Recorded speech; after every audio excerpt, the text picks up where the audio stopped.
Hi, welcome to Pastor Talk. I'm Pastor Steve. I want to read to you today a short text from the book of James, James, the brother of Jesus. I want to read from chapter 4, starting in verse 13. But before I read it, let me make a statement. James is speaking to the church, and he's making some clear-cut, simple things for you and I to understand. But I believe that deeper under the surface of this, as we really look at the text and what is said before the text as well, what I won't read to you, when we look at that, there's a deeper, I believe, a much, much deeper truth. And I hope that I can bring us to that truth in this short video. But let us begin reading in verse 13. He says, "Go to now, you that say, today or tomorrow we will go into such a city, and continue there a year, and we'll buy and we'll sell, and we'll make gain, or we'll make a profit, money. Whereas you know not what shall be on the morrow. For what is your life? It is even a vapor, that appears for a little time, and then vanisheth away.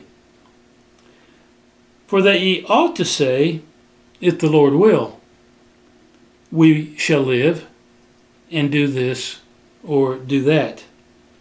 But now you rejoice in your boastings. All such rejoicing is evil." All right, we have some simple truths here. He says, look, he says, really, you don't even know if you're going to be alive tomorrow. I preached on this text, and I focused a little more on something different that I'm going to focus for you and I, but in this video. But he says, what is your life? And you know, what he says, you're just a vapor. You look in the mirror and you see a body, but your life is really your breath. It's the spirit that you have. It's just a breath. You're one heartbeat away from going to be with God. The word vapor, if you look it up from the Greek, what it was translated from is just mist. And you and I know what a mist is. In the morning, you may have a mist out on the road when you're driving out early in the morning, but when the sun comes up, the mist, it disappears.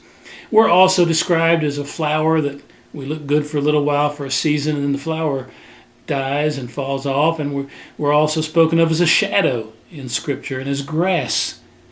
And so here he speaks to us as just a vapor. He says, what is your life? That's an important thought process for us. But what he does is he says, look, he says when you assume or you presume that you're going to go do something tomorrow, next week, next month, next year, and you just assume that you're going to go and you're going excited and rejoicing and you're going to do this and do that, he's saying, look, that's sinful. He says that's pride. He says you're presuming that you're going to be alive. And he says you don't know what's going to happen tomorrow. You know, Jesus told us a lot about just being anxious for tomorrow, or isn't there enough evil sufficient for the day, and that kind of stuff. Jesus talks about it continually. Why take thought for tomorrow? Because, you know, you may not even be here tomorrow. You and I, you know, we're just a vapor. We're just like a mist. We're just like a shadow. We're just here for a short time, so we're supposed to take it one day at a time. But in this text, he's trying to get across really a much deeper thought, I think, and something we can see pretty vividly when we take a look at it. He's really keying in on something that you don't quite get, that you and I as Christians in America I don't think quite get. But he goes back, if you go back to the whole chapter, all that's said up to this point, he calls them adulterers and adulteresses. And he says, don't you know those that are friend with the world are enemies of God? And he says, you better resist the devil and humble yourself and cleanse your hands and don't be double-minded. Afflict and mourn, he says, and weep and let your laughter be turned to mourning. These are tough words for you and for I. What he's saying really is that when we presume that God's going to let us go do something, when we don't recognize and put God in the forefront, then we are presuming. We are assuming. We are living for self and not walking by faith. A faith walk would say what he told us to say. The Lord will, if the Lord will.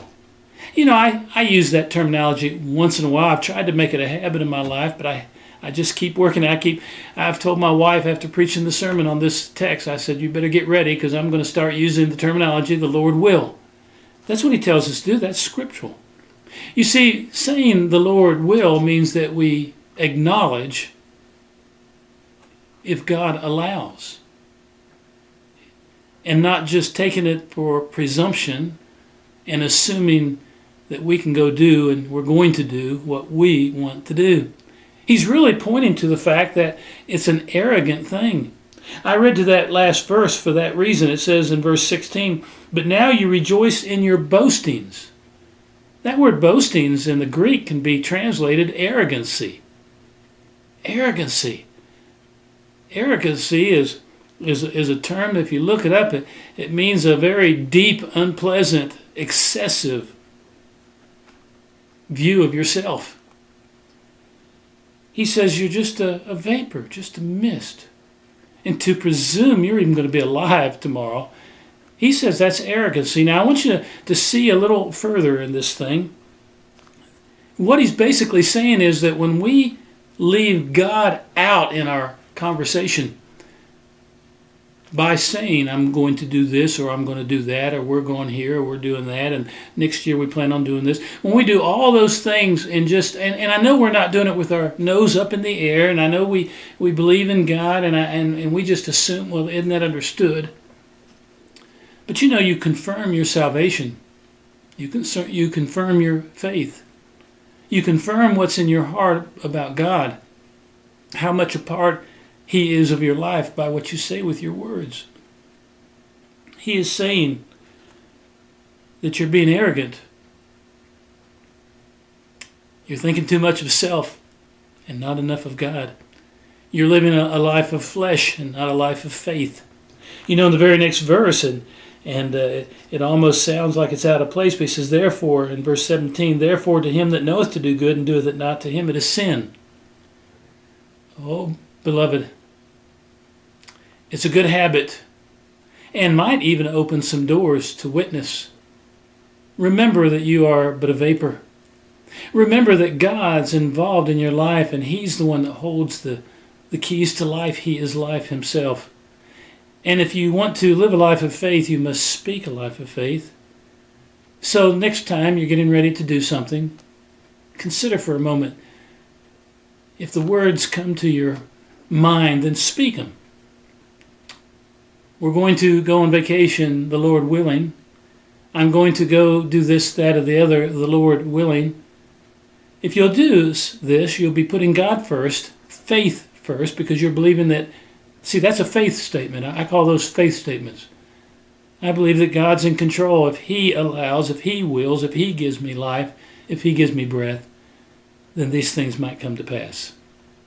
Well, I hope this was instructive. It was a lot of information to try to get across in such a short video. But this is Pastor Talk for you. And this is Pastor Steve. And God bless you.